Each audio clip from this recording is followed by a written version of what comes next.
जो है तारीख़ी लिहाज से पाकिस्तान का छोटा सा लखनऊ है। इस शहर के रियल लार्ज असल नवाब हैं चिन्योटी शेख। उमर हयात भी वही था जिसका ख़ानदानी और आबाई शहर चिन्योट था। उसका बिज़नेस कलकत्ता में था। कलकत्ता से कमाई दौलत के ज़रिए उमर हयात ने 4 लाख रुपए की लागत से इस 14 मरले पर 5 मंजिला महल बनवाया, लेकिन खुशियाँ रास नहीं आईं। महल बनवाते खुद चल बसे। वो करीब कब्रिस्तान है, वहाँ दफन है। उमर हयात का अकलौता बेटा था।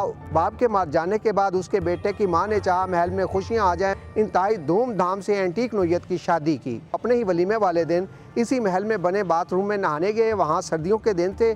पानी को गर्म करने के लिए कोयले जलाया गया। अब उस कोयले की गैस उस तंग से बाथरूम में फैली तो उनके अकलौते बेटे की नहाते हुए जहरीली गैस के सबब से मौत वाक़या हो गई। यूँ खुशियों का माहौल गम में बदल गया। उसकी माँ ने कहा आप जहाँ जिंदा नहीं रहे मर के तो रहें। अपने बेटे गुलजार को महल के अंदर ही दफन करवा दिया। बेटे के मर जाने के 1 साल बाद उसकी माँ भी इसी गम में घुल मरी। उसे वसीयत के मुताबिक बेटे के पहलू में दफन कर दिया। ये महल अपने रहने वालों का मिज़ार बन गया।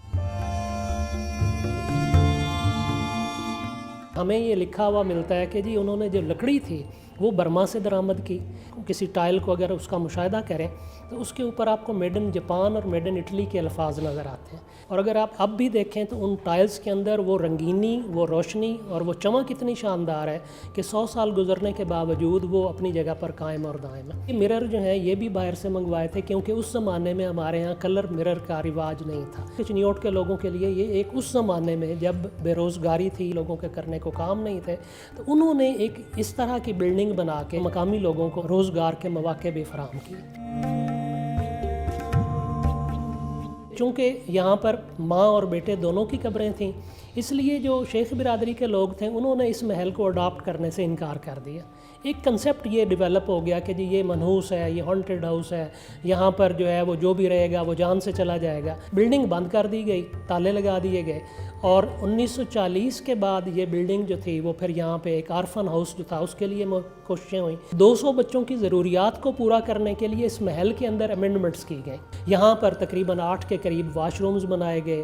वो जो पुराने ज़माने की डोंकी पंप होते थे जो ज़मीन पर लगते थे और इतना शोर मचाते थे और इतनी वाइब्रेशन जिसकी होती थी कि पूरी बिल्डिंग उससे हिल जाती थी। आज हम जब इसका तकाबली जायज़ा लेते हैं, जो लकड़ी की सीढ़ियाँ हैं जो प्योर दियार और शीशम की बनाई गई थी, इवन वो भी घिसी पड़ी हैं।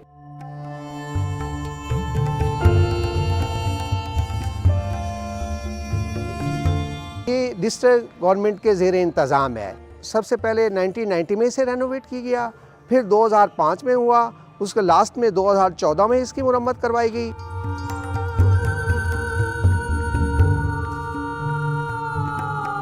ग्रांट नहीं थी गवर्नमेंट के पास, इसलिए सिर्फ चंद महदूद किताबें ख़रीद ली गईं, कुछ चंद एक अलमारियाँ ख़रीद ली गईं, 1-2 रीडिंग टेबल्स थे वो ख़रीद लिए गए और उसके साथ काम चलाने की कोशिश की गई।